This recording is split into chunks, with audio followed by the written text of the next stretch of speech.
Olá, meus queridos alunos, minhas queridas alunas, nós vamos comentar questões de medicina legal da banca FGV, Fundação Getúlio Vargas, que alguns falam brincando que é forçação Getúlio Vargas. Forçação por quê? Porque tem algumas questões dela, né, dessa banca, que são realmente uma pancada. Vocês vão perceber o nível dessas questões conforme a gente caminhar aqui. Deixa eu pegar minha caneta, tá aqui, com os nossos enunciados. Eu vou trazer uma para vocês que talvez você nunca tenha visto abordado dessa forma. É uma questão sobre lesão corporal. Então vamos lá? As alternativas a seguir apresentam algumas circunstâncias que, olha aqui, aumentam a pena dos autores. O que seria isso aqui? Seriam agravantes. Agravantes. Opa, bati aqui. Agravantes. Para situações de lesão corporal culposa. Você sabe que existe diferença na intenção entre culpa e dolo. Beleza? A exceção de uma. Primeira paradinha. A banca adora pedir a exceção ou a incorreta. Então, banca FGV, já vai lá, a exceção de uma. Logo, ele quer saber qual está errada. Quando ele coloca a exceção de uma, ele quer saber, está errado aí, né? E é isso que você tem que ficar antenado ou antenada. Beleza? Prosseguindo. Fugir para evitar flagrante. Vamos pegar o que está muito comum, acontecendo muito e está na mídia. O camarada se envolve num acidente de trânsito, em que, infelizmente, na maioria dos casos, acabam sendo enquadrados como crimes culposos, principalmente em caso de homicídio, né? E ele foge, ele não presta socorro. Olha, não prestar socorro está previsto que é um agravante. Você tem que auxiliar a vítima, socorrer a vítima. Então isso, fugir para evitar flagrante, o cara fala assim, mas eu fiquei com medo. Eu já vi 3 casos essa semana que ele fala assim, eu fiquei com medo de ser linchado. História, né? Muitas vezes isso aí é conversa, porque o cara, muitas vezes, principalmente quando é acidente de trânsito, ele não quer se submeter ao exame toxicológico. Portanto, isto aqui aumenta a pena para lesão corporal. Não prestar imediato socorro à vítima. O camarada, ele tem que prestar socorro e ele não pode abandonar o local. Inobservância de regra técnica de profissão. Se um camarada está numa atitude ou exercendo uma profissão em que ele não tem a competência ou habilidade para isso e leva à lesão corporal, isso é um agravante. Portanto, não é a nossa resposta. Ser grave a lesão. Ser grave a lesão. Vamos ver a última alternativa? Não tentar diminuir, ou seja, você não tenta minimizar as consequências do seu ato. Pessoal, não tentar diminuir as consequências do seu ato é um agravante. Você causa uma lesão e fica olhando e fala, que se dane, eu vou ficar aqui só olhando. Eu nem vou fugir porque é um agravante. Eu não vou prestar socorro, que é um agravante. Agora vejam, olha a alternativa D. Ser grave a lesão. Ser grave a lesão não é um agravante. Não é um agravante. É uma forma de classificar as lesões corporais. Tá certo? Aliás, no artigo 129, e fiquem vocês atentos, que muitas vezes, eu mesmo tenho várias questões comentadas em que eu classifico a questão como grave ou gravíssima. Aí tem o PIDA e o PEIDA, né? Que são os bisus, PIDA e PEIDA. E aí o que acontece? Não tem isso no artigo 129. Ele fala da lesão corporal, certo? Aí ele vai colocando situações em que a pena vai aumentar. E a gente classifica, e isso está quase que pacificado, digamos assim, entre grave e gravíssima. Portanto, se a lesão corporal culposa é grave ou gravíssima, isso não interfere como um agravante para o fato. Interfere na pena. Tá certo? Logo, a nossa resposta é a letra D. Vamos a uma próxima questão? Olho na tela. Olho na tela. A lesão ocular. Então vamos lá. Traumatologia. Lesão ocular. Que com maior frequência está associada ao efeito Joule da corrente elétrica é... Meus queridos, essa questão é sempre interessante, tá? Não só para essa, que você tente localizar o assunto dentro da medicina legal. Ele quer saber qual é a lesão ocular causada pelo efeito Joule, por corrente elétrica. O que é, primeira coisa, efeito Joule? O efeito Joule é a transformação da energia elétrica, que vem aqui da corrente elétrica, em calor. Sabe o que vai acontecer? Esse efeito Joule, ele acaba mudando a permeabilidade das membranas celulares. E o que vai acontecer é que modificando a permeabilidade, aumentando os poros, a gente passa, né? A membrana passa a ter um descontrole das substâncias que podem entrar ou sair da célula. E, segundo França, a longo prazo, olha como isso aqui é uma questão muito específica, né? Eu chamo assim de rodapé de livro. Por quê? Não é muito frequente aparecer esses efeitos oculares. A gente discute em energia elétrica muitas outras coisas que não efeitos oculares. E a banca foi lá e pediu justamente isso. Então, segundo França, nós temos aqui a catarata tardia como um efeito ocular associada ao efeito Joule. Beleza? Professor, eu nunca ouvi falar desses temas. Então, é claro que eu trouxe algumas só para dar aquela ceninha no começo, né, das questões. Para você falar, isso tudo é muito fácil, eu vou até embora, vou assistir novela. Não, você vai ficar aqui. Agora vamos começar a trazer algo mais palpável com a nossa realidade, com o nosso cotidiano, das questões que a gente encontra nas provas. Dá uma olhada nesta questão. A polícia de Paris prendeu um indivíduo porque ele foi flagrado no Museu do Louvre se masturbando diante da estátua da Vênus de Milo. Rapaz, olha isso aí. O camarada dentro do museu se masturbando de frente a uma estátua Vênus de Milo. Vênus de Milo, se não me falha a memória, é aquela que não tem o braço, não é isso? Tá numa pose com o braço assim, eu acho que não tem outro braço, só tem um cotoquinho aqui.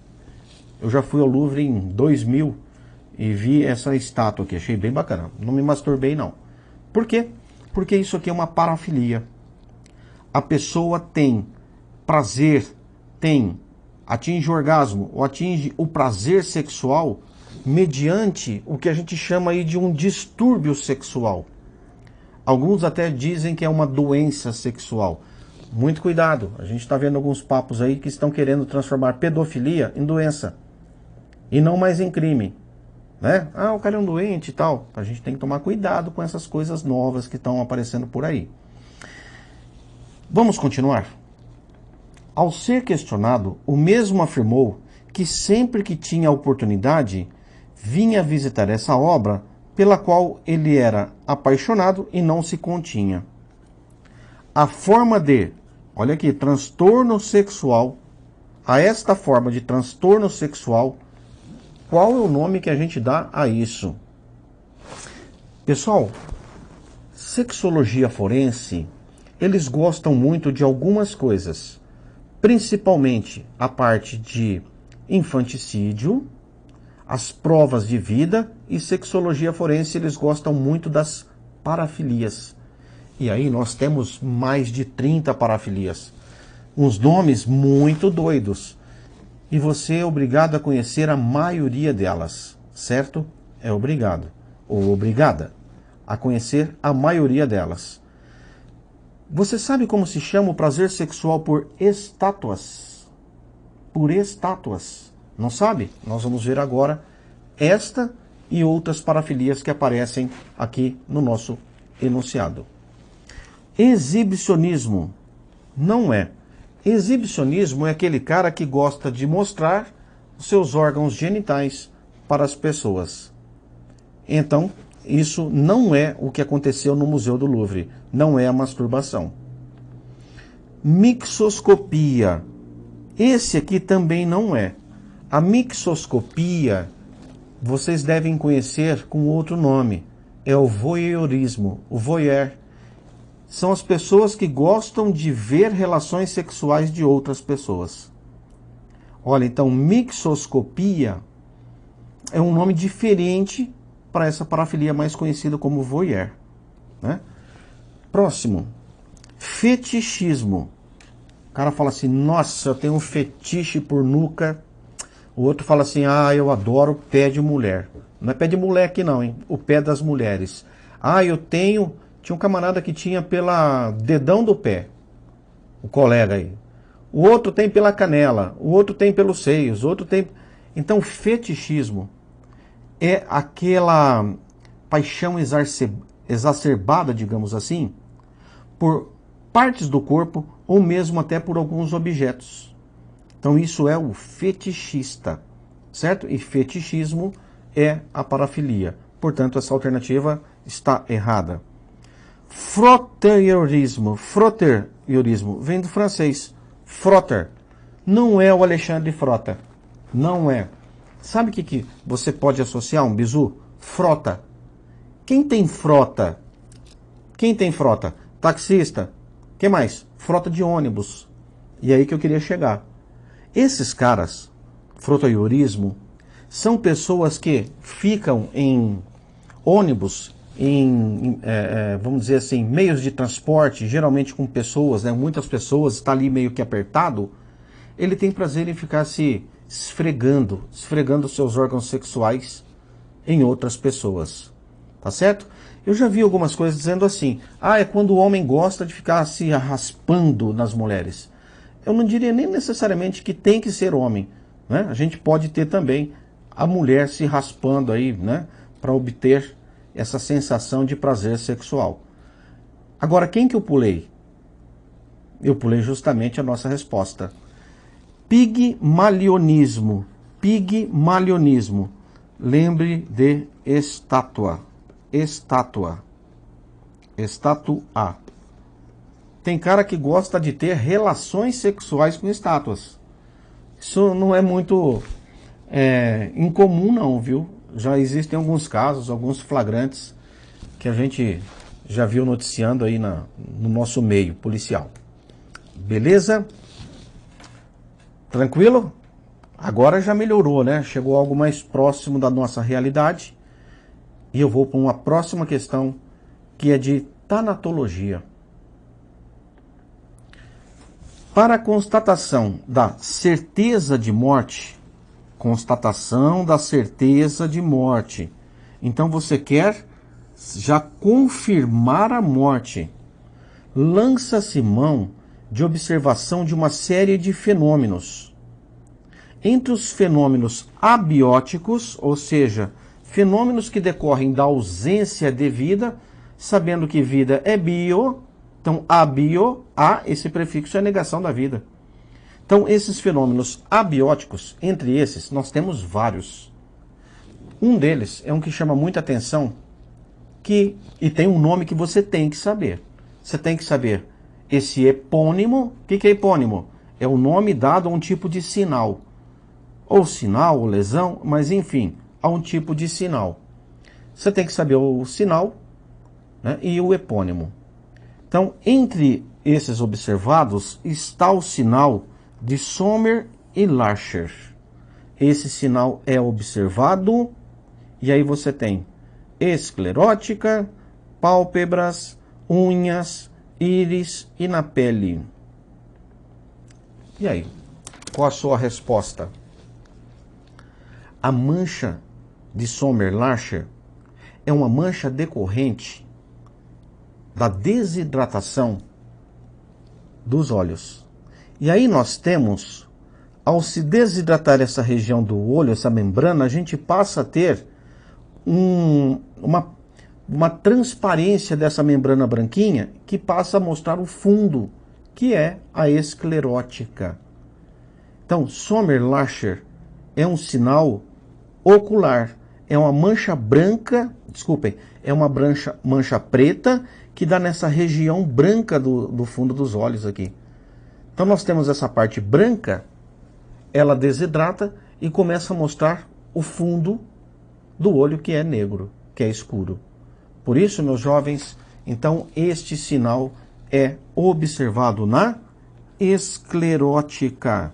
Na esclerótica. Vamos a uma próxima questão. Deixa eu trazer aqui. Tanatologia. Esse tópico, essa questão, eu acho ela muito interessante. Por quê? Você já ouviu falar... Deixa eu ver. Isso. Você já ouviu falar, é justamente essa que eu estava pensando aqui, em livores hipostáticos ou hipostases e equimoses. Já ouviu falar dessas coisas? Ah, professor, equimose eu sei o que é. É uma lesão contusa. Não é? Ela não rompe o tecido, não rompe a epiderme, não rompe a pele.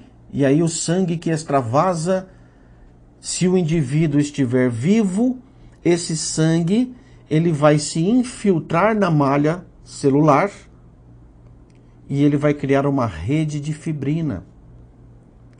E aí, a equimose, como ali tem sangue extravasado, esse sangue vai ser metabolizado e nessas reações químicas nós vamos ter a formação de outras substâncias a partir da hemoglobina. E o que acontece? Ocorre uma mudança, uma variação de cor, exceto no olho. No olho, devido à grande vascularização, é sempre vermelho, do começo ao fim. Sabia disso? Do começo ao fim fica vermelho. Mas não sendo no olho, esta equimose ela vai ter variação de cores. Daí a gente chama de, ou conhece isso, como o espectro equimótico de Legrand do Sal. Olha que bonito. Legrand do Sale. Escreve assim, Legrand do Sale. É muito importante que você conheça as tonalidades da equimose e qual o período para que elas mudem, tá certo? Isso aparece muito em prova. Mas os livores, então, ó, só para a gente também mencionar, nos primeiros dias, as equimoses assumem cor arroxeada para avermelhado escuro, certo? O livor hipostático, ou livor, é um simples ato físico do sangue da região periférica, da circulação periférica, que, como acaba a circulação, esse sangue vai se depositar por ação da gravidade. Então tem também, normalmente, uma coloração meio que avermelhada para roxeada, certo? A banca pode questionar a diferença entre livores e equimoses. É muito simples. Se você, por exemplo, fosse um médico legista, você poderia pega um cadáver, por exemplo, que tem lá, é livor ou é equimose? Faz-se um corte, abre e joga um jato d'água. O jato d'água vai remover aquilo que não é firme, não é fixo, que seriam os livores. Por quê? Foi só uma deposiçãozinha de sangue. O sangue, como o indivíduo já morreu, ele não vai ter a resposta vital, que seria formar essas redes de fibrina. Equimose é, portanto, uma resposta vital. Tranquilo? E aí, meus caros, se esse jato de água remover esse material, esse sangue, é livor de hipostase. Só lembrando que as hipostases normalmente se fixam aí por volta de 8 a 12 horas, depende do autor. E depende das condições também a que o corpo está submetido. Então, se você modificar um cadáver, a posição de um cadáver, essa posição do livor também pode ser modificada. Isso é muito importante na análise de um perito, né? Principalmente na sua análise na cena do crime. Então, e o que acontece?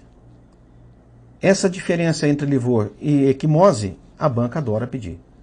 Provavelmente é essa questão que vai aparecer aqui.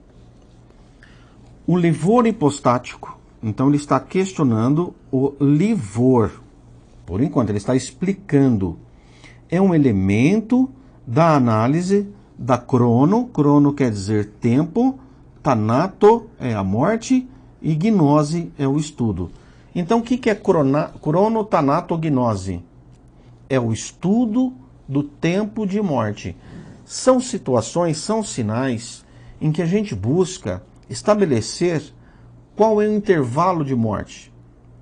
O corpo é encontrado numa dada situação, apresenta tais sinais, e a gente busca estimar um tempo de morte. Isso é muito relevante para muitos casos, principalmente para a investigação do caso. Então ele quer dizer o seguinte, ó, a respeito dessa característica, assinale a afirmativa incorreta. Vocês estão vendo que incorreto está em negrito. Esse negrito foi por minha parte, certo? É da minha parte, até para que de repente aqui é muito claro, muita luz, eu acabe não vendo que é incorreto. Aí eu vou responder na certa e tomo ferro aqui. Perceberam que a banca então gosta, à exceção de uma incorreta, como eu já havia mencionado, que é característica da banca. Então, a localização pode ser um elemento de diferenciação com a equimose. Meus caros, a localização pode ser um elemento de diferenciação com a equimose. Fala, professor, eu ainda não sei isso não. Então, vamos para a letra B.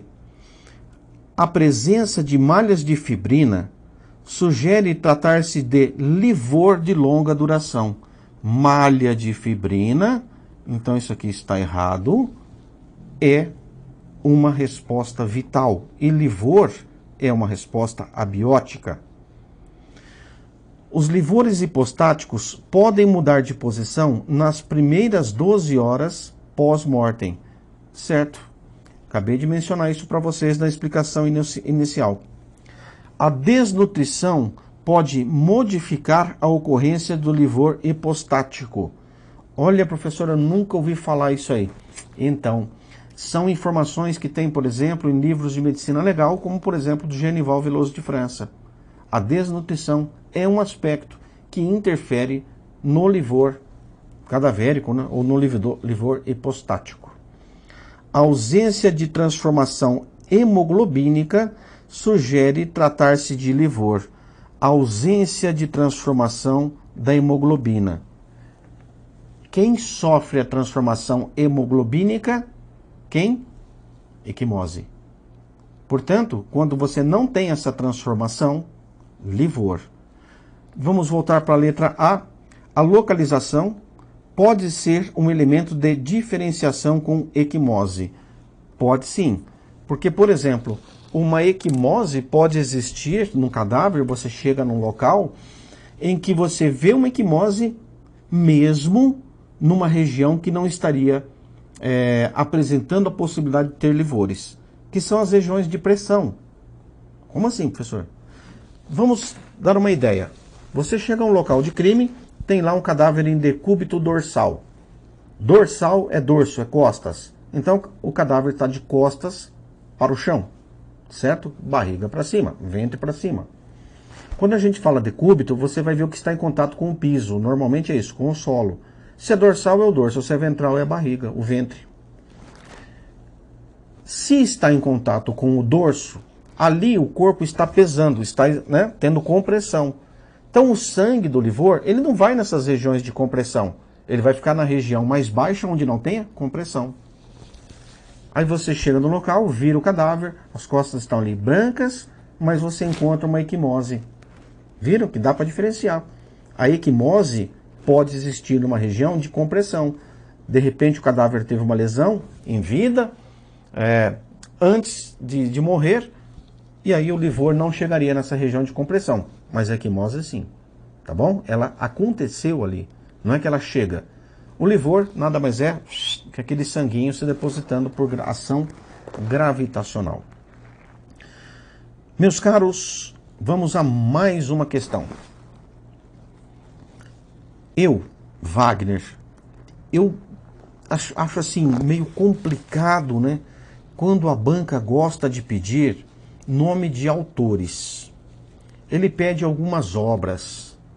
Essa banca, eu encontrei algumas questões em que ele diz assim: quem é o pai da medicina brasileira? Nina Rodrigues. Quem é considerado o pai da medicina brasileira? Nina Rodrigues. É o Lombroso, né, brasileiro. Mas aí vem também assim: quem é o autor de tal obra? Cara, muitas vezes você sabe o que esse cara fez, sabe o que ele discutiu. Então você tem ali na criminologia o Ferri, tem o Lombroso, não é? Você tem vários outros camaradas, mas aí ele te pede um nome.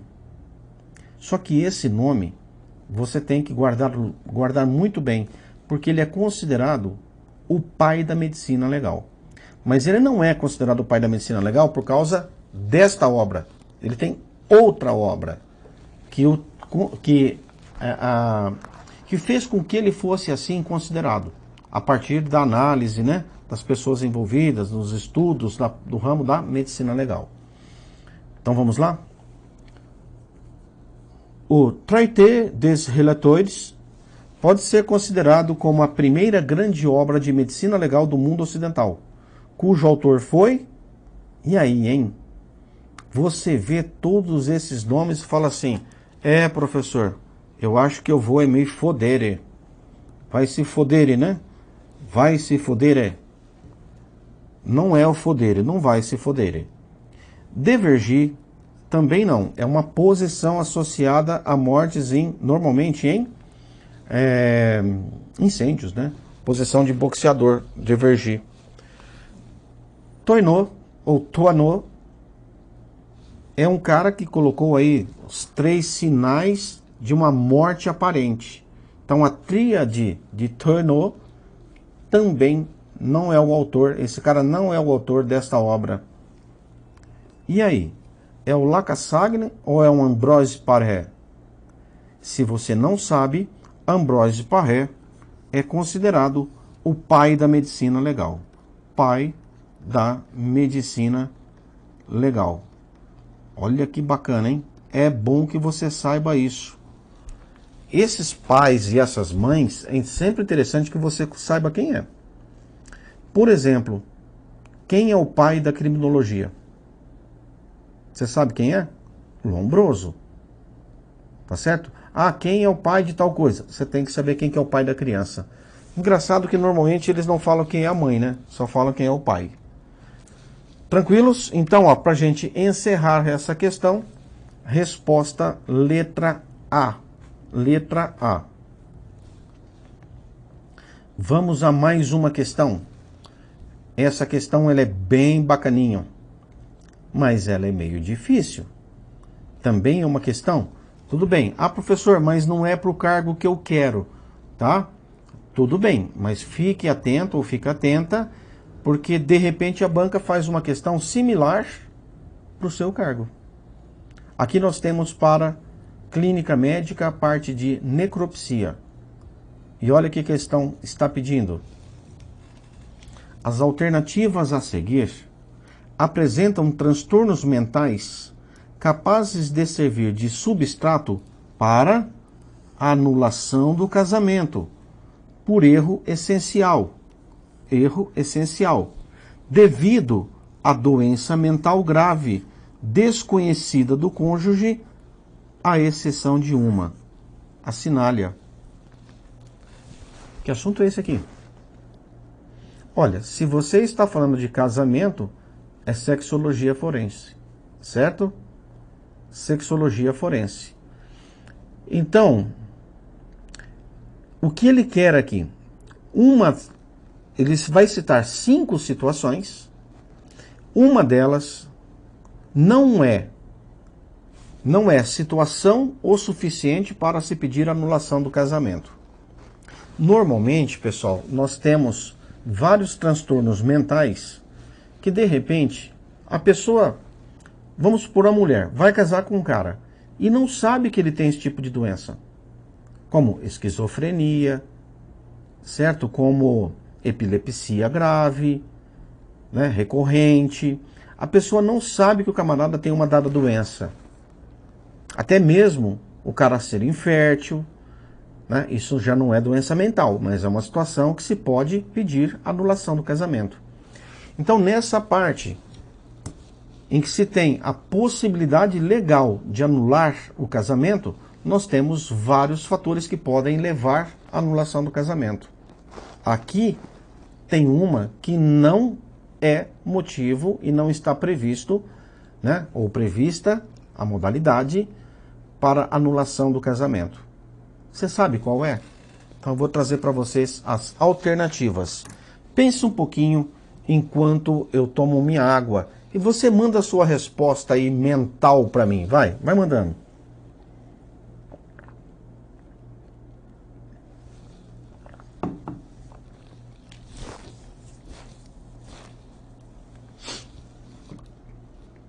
Já? E aí? Transtorno obsessivo compulsivo. É o popular TOC. Transtorno obsessivo compulsivo. Isto aqui é uma doença mental grave. Grave. E o cônjuge pode solicitar anulação do casamento. Portanto, a letra A está correta. Ele não quer a correta, ele quer a exceção, a incorreta. Então, cuidado que a banca tem esse jeitinho de perguntar. Tá certo? Esquizofrenia paranoide. Esquizofrenia paranoide. Está certo? Isso aqui também. Certo? Pode-se pedir a anulação do casamento porque não se sabia que havia esse tipo de transtorno mental grave com o parceiro do casamento. Sadismo. Professor, sadismo não, né, cara? Porque sadismo... Então, mas de repente você se casa com um cara que é sádico e ele quer ter relações com sadismo, só que você não sabe o grau de sadismo desse camarada.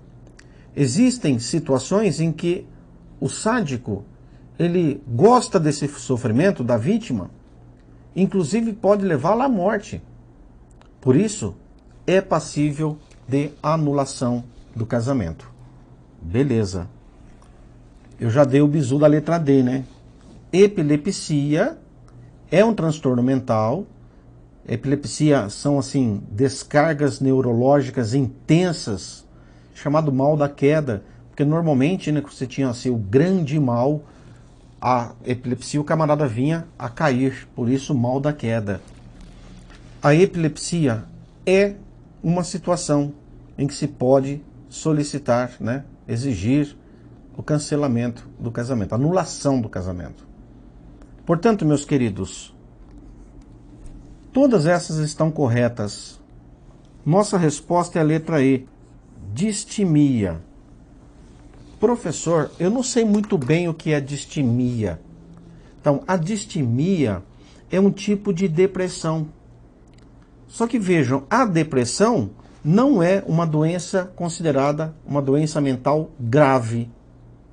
Ela tem tratamentos, ela tem formas, inclusive ela pode ser orgânica e pode ser psicológica. Então aquele cara que está sempre assim, desanimado, e isso acontece, às vezes não é nenhuma doença. É o jeito da pessoa, porque, sei lá, né, existem várias situações pessoais que levam o indivíduo a ter certas condutas, né? Você já deve ter visto gente que está sempre feliz, gente que está sempre irritado, gente sempre nervosa, gente que está sempre deprê. Beleza? Então nós encerramos aqui o nosso primeiro bloco de questões. Espero que vocês estejam gostando. Nós temos muitas outras questões pela frente. Até mais. E professor...